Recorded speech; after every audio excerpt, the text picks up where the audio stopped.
അതുപോലെ തന്നെ ബ്രഹ്മപ്രത്യയോ ദൃഢീഭവതി രാജപ്രത്യയോ, അതാണ് നമ്മൾ കഴിഞ്ഞ ദിവസം ചർച്ച ചെയ്തത്. ഈ ബ്രഹ്മബോധത്തിനും ദൃഢത വേണം. ഇപ്പൊ ബ്രഹ്മബോധത്തിന് ദൃഢത വേണമെന്ന് പറഞ്ഞാൽ ഇല്ലാത്തതിനാണോ ദൃഢത വരുന്നത്? അല്ലല്ലോ, ഉള്ളതിനാണ് ദൃഢത വരേണ്ടത്. ഉള്ളതിന് എന്തിനാ ദൃഢത? ബ്രഹ്മബോധമുണ്ട്, പിന്നെന്തിനാ അതിന് ദൃഢത? ബ്രഹ്മബോധം ഇല്ലെങ്കിൽ പിന്നെ ദൃഢതയുടെ ആവശ്യമേ ഇല്ല. എന്തിനാ പിന്നെ ഉണ്ടെങ്കിൽ പിന്നെ എന്തിനാ ദൃഢത? അതാണ് പറഞ്ഞത്. ആ ബ്രഹ്മബോധത്തെ എങ്ങനെയാണോ വ്യാധകുമാരന് സംശയങ്ങളുണ്ടായത്, വിവരിയുണ്ടായത്, അതുണ്ടാകാൻ സ്വാഭാവികമായിട്ടും ഉപദേശിക്കുന്ന ആള് താല്പര്യം മനസ്സിലാക്കിയാണ് ഉപദേശിക്കുന്നത്. ശ്രോതാവിന്റെ സ്വരൂപത്തെ തന്നെ. അക്കാര്യത്തിലൊന്നും അഭിപ്രായ വ്യത്യാസമില്ല, തർക്കമില്ല. പക്ഷേ ശ്രോതാവ് ഇതെല്ലാം ഗ്രഹിക്കുന്ന തന്റെ നിലയിൽ നിന്നുകൊണ്ടാണ്. ഇപ്പം സ്വാഭാവികമായിട്ടും താൻ ഗ്രഹിച്ച ബോധത്തിൽ തന്നെ, ആ ബോധത്തിന് തന്നെ നമ്മൾ മുമ്പ് പറഞ്ഞിട്ടുണ്ടെന്നാണ്, ആ ബോധത്തിനെ ബാധിക്കുന്നു. എന്ത്?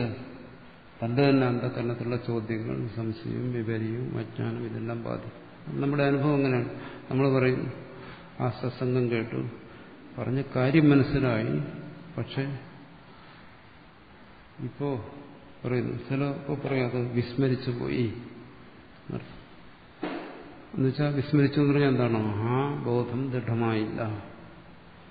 ചിലപ്പോൾ നമ്മൾ പറയുന്നത് അങ്ങനെയല്ല, ഓ ഇതാണോ എന്ന് പറഞ്ഞു, ഞാൻ ധരിച്ച് വേറെ രീതിയിലായിരുന്നു എന്നുവെച്ചാൽ അന്ന് ധരിച്ചപ്പോൾ അതിൽ വിപരീയം സംഭവിച്ചിരുന്നു.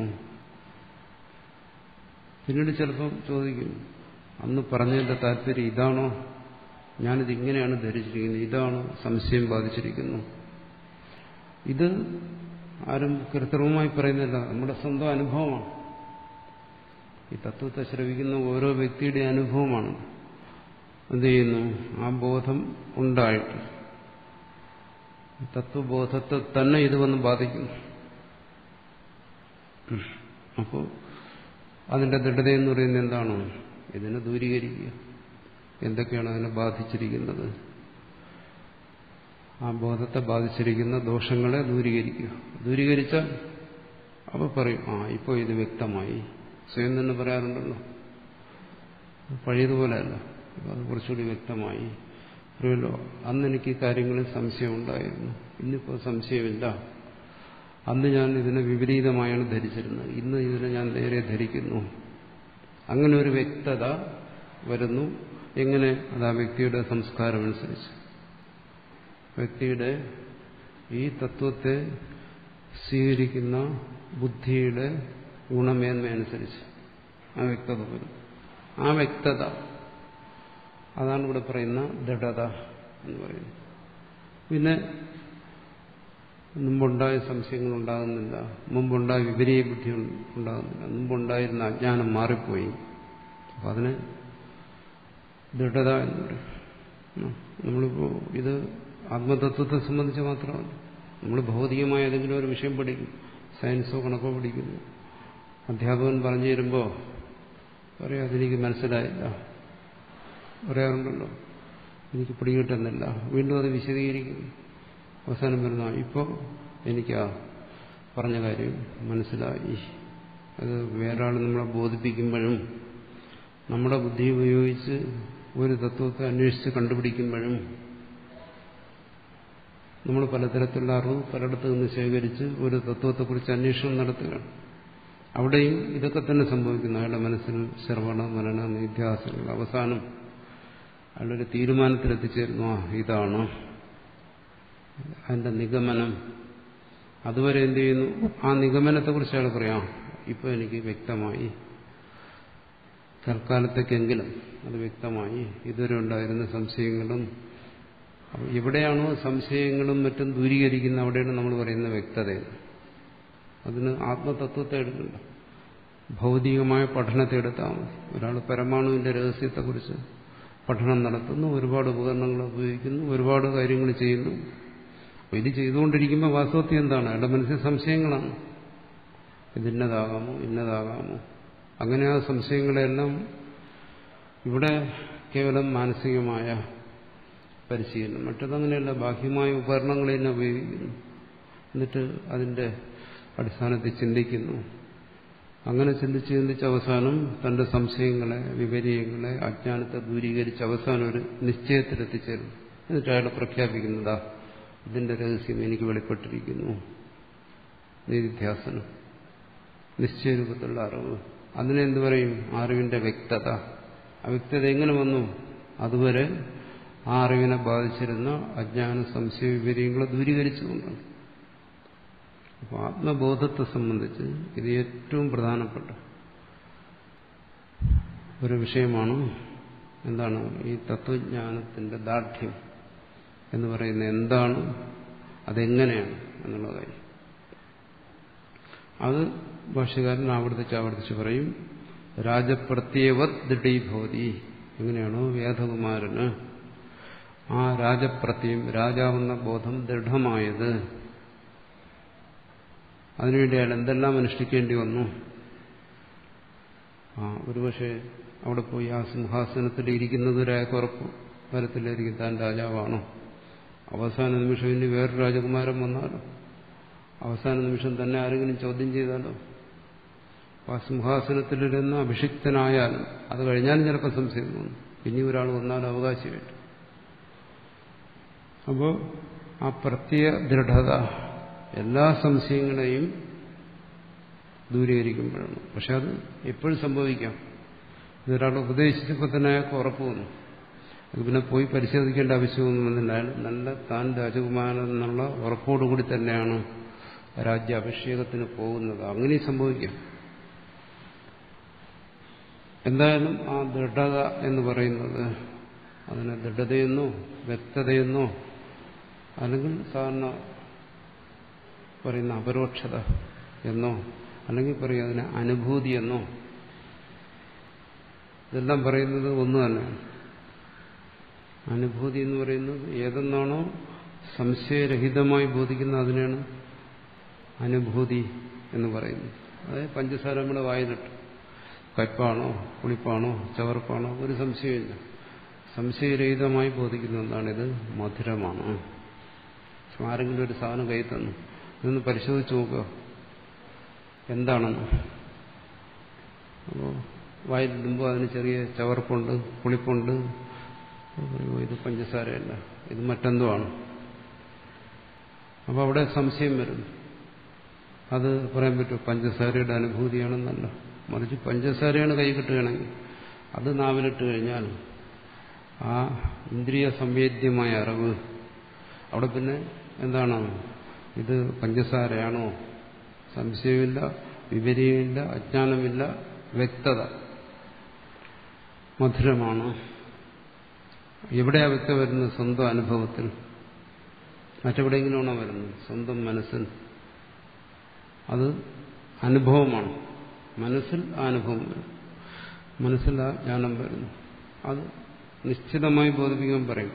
ഇത് അനുഭൂതിയാണ്, മധുരത്തിന്റെ അനുഭൂതിയാണ് എന്ന് പറയും. ഇതുപോലെ തന്നെയാണ് ഇവിടെ. ഇത് ഭൗതികമായൊരു വിഷയം, ഭൗതികമായ ഇന്ദ്രിയങ്ങൾ ഉപയോഗിച്ച് മനസ്സിൽ അറിവുണ്ടാവും. ഇവിടെ അങ്ങനെയല്ല. ഇവിടെ സ്വസ്വരൂപം, സദാ സ്വയം പ്രകാശിച്ചുകൊണ്ടിരിക്കുന്ന സ്വരൂപം, ആ സ്വരൂപത്തെയാണ് ബോധിപ്പിക്കുന്നത്. അതിനെ സംബന്ധിച്ചുള്ള അജ്ഞാന സംശയങ്ങൾ മാറിക്കഴിയുമ്പോൾ ആ സ്വരൂപത്തെക്കുറിച്ച് അയാൾക്ക് ബോധമുണ്ടാകുന്നു. ഇന്നതാണ്, താൻ ഇന്നതാണ് എന്നുള്ള ബോധം സംശയരഹിതമായി ഉണ്ടാകുന്നു. അത് ദൃഢീഭവതി എന്നാണ് വ്യാകരണത്തിൽ പറയുന്നത്. ചിപ്രത്യാന്തം എന്ന് പറയും. അതായത് ഒന്ന് അങ്ങനെ അല്ലാതിരുന്നിട്ടാകുന്നു. എന്നുവെച്ചാൽ മുമ്പ് ഇത് ദൃഢമായിരുന്നില്ല, പിന്നീട് ദൃഢമാകുന്നു എന്നാണ് ദൃഢീഭവതി എന്ന് പറഞ്ഞു. അതിന്റെ അർത്ഥം ദൃഢമല്ലാതിരുന്നത് ദൃഢമായിത്തീരുന്നു. അതാണ് ദൃഢീഭവതി എന്ന് പറയുന്ന ശബ്ദത്തിന്റെ വ്യാകരണ നിയമപ്രകാരമുള്ള അർത്ഥം. അപ്പോൾ ഇത് ശ്രവണ സമയത്ത് ദൃഢമായിരുന്നില്ല, അവ്യക്തമായിരുന്നു. മനനത്തിലൂടെ ദൃഢമായി. അത് നിധ്യാസനം, നിശ്ചയം. അത് എങ്ങനെ? അതിനു വേണ്ടിയിട്ടാണ് ഈ ഉദാഹരണം മുഴുവൻ പറഞ്ഞത്. എങ്ങനെയാണ് ആ ബോധന പ്രക്രിയ, എങ്ങനെ ഈ ബോധം ആ ശ്രോതാവിൽ സംഭവിക്കുന്നു അതിനു വേണ്ടിയിട്ടാണ് ഇവിടെ വ്യാധപുത്രന്റെ കഥ പറഞ്ഞത്. വ്യാധപുത്രനല്ല, രാജപുത്രനാണ് എന്ന് വ്യക്തത വന്നതുപോലെ ഇവിടെ എന്താണ് ദേഹേന്ദ്രിയാദി ഗഹനെ പ്രവിഷ്ട, ഈ ദേഹേന്ദ്രിയാദി വനത്തിൽ പ്രവേശിച്ചിരിക്കുന്നു ഈ ജീവൻ. അവൻ വാസ്തവത്തിൽ അവൻ രാജകുമാരനായിരുന്നു, പരമാത്മാ പുത്രനാണ്, പക്ഷെ ഇവിടെ വന്നിട്ട് ജീവനായിപ്പോയി. പരമാത്മസ്വരൂപനായിരുന്നു, ഇവിടെ വന്നിട്ട് ജീവസ്വരൂപനാണ്. അത് ആചാര്യൻ ബോധിപ്പിച്ചപ്പോൾ അവനെന്ത് ചെയ്തു? അതിൽ ദൃഢത വന്നു. അങ്ങനെ മനസ്സിലാക്കുമ്പോൾ ഭാഷ്യകാരന്റെ ഈ വിശദീകരണത്തിന്റെ ഒരു ഗുണമെന്ന് പറയുന്നത് ഈ അദ്വൈത ബോധം അതിന് പൂർണ്ണമായൊരു തെളിമ, ഒരു വ്യക്തത അതിനകത്തുണ്ട്. ഇതിനകത്ത് നമ്മൾ ആശയക്കുഴപ്പമുണ്ടാക്കേണ്ട യാതൊരു കാര്യങ്ങളും ചിന്തിച്ച് ഇതിനെ മനസ്സിലാക്കേണ്ട കാര്യമില്ല. ഇനി ഒരാൾക്ക് ശരി ആ ഒരു ദൃഢത കൈവന്നിട്ടില്ലെങ്കിൽ പോലും ഈ ദൃഢത എങ്ങനെയാണ് കൈവരേണ്ടതെന്നുള്ള കാര്യത്തിൽ സംശയം വരില്ല.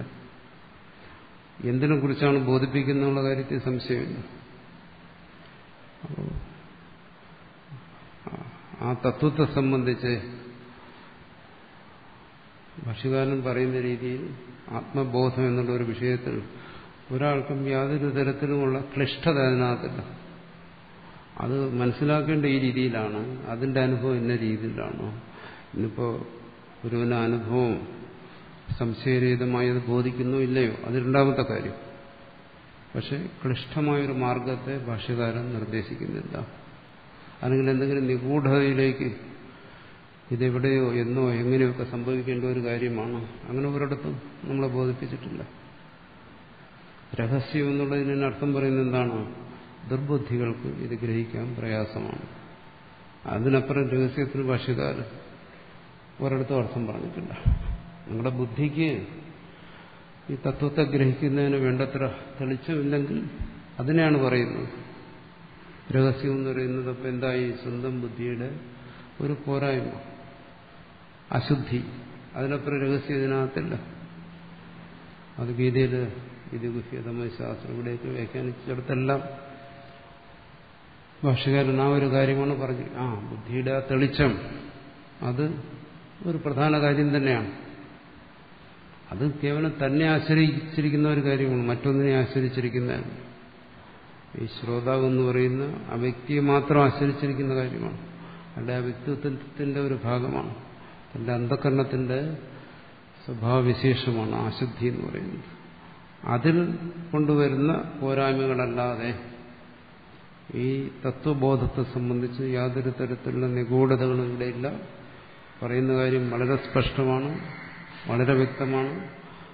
ഒരാളെ സംബന്ധിച്ചിടത്തോളം അതിനുവേണ്ടി അയാൾ ശ്രമിക്കുക, അത്രയേ ഉള്ളൂ. വ്യക്തമായൊരു കാര്യം പറഞ്ഞു കഴിഞ്ഞാൽ, അതുകൊണ്ടാണ് പറയുന്നത് ഇത് കരുതല ആമലകം പോലെയാണ് എന്ന് പറയുന്നത്. ഉള്ളം കയ്യിലെ നെല്ലിക്ക പോലെയാണെന്ന് പറയുന്നത്.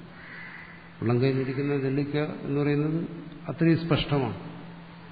ഒരുവന്റെ ഉള്ളം കയ്യിൽ നെല്ലിക്ക വെച്ചു കൊടുത്താൽ, നെല്ലിക്കയാണെന്ന് ബോധിപ്പിച്ചാൽ പിന്നെ അത് തേങ്ങയാണെന്ന് ആർക്കെങ്കിലും തോന്നും? തോന്നത്തില്ലല്ലോ. അങ്ങനെ തോന്നുന്നുണ്ടെങ്കിൽ അയാളുടെ ബുദ്ധി തിരിഞ്ഞിരിക്കുകയാണെന്ന് മനസ്സിലാക്കും. അവിടെ അയാളെ സംബന്ധിച്ചത് സ്പഷ്ടമാണ്. അതുപോലെ സ്പഷ്ടമാണ് ഇവിടെ പറയുന്ന ഈ തത്വബോധന രീതി.